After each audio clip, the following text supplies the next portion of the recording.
surmonter la crise énergétique grâce à la solidarité européenne, mais aussi en modifiant certaines règles de fonctionnement du marché. Lors de son allocution, Emmanuel Macron a affirmé qu'il voulait mettre fin aux principes qui fixent les prix de l'électricité en Europe. Bonjour Baptiste Morin. Bonjour. Journaliste au service économie d'Europe 1. Baptiste, quelle est cette règle dont le chef de l'État ne veut plus exactement ? C'est la règle dite du coût marginal.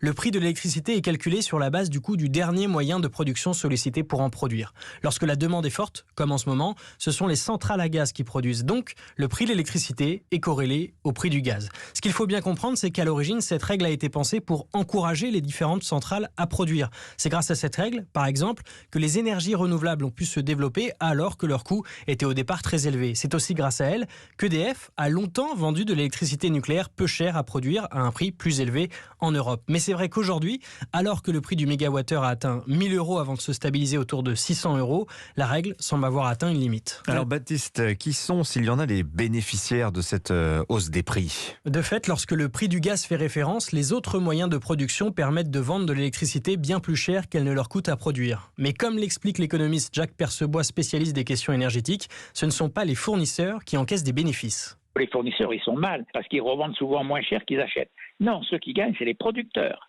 Alors, ils peuvent être fournisseurs, mais les gagnants dans l'affaire, c'est ceux qui ont de l'électricité bon marché et qui vendent à un prix élevé. Alors qui ? Eh bien, via ces centrales nucléaires en Belgique, par exemple, Engie vend en ce moment le mégawattheure à 380 € lorsqu'il coûte une quarantaine d'euros à produire. Le gouvernement belge estime que le groupe a réalisé 2 milliards d'euros de bénéfices depuis le début de la guerre en Ukraine. Il y a aussi RWE, l'équivalent d'EDF en Allemagne.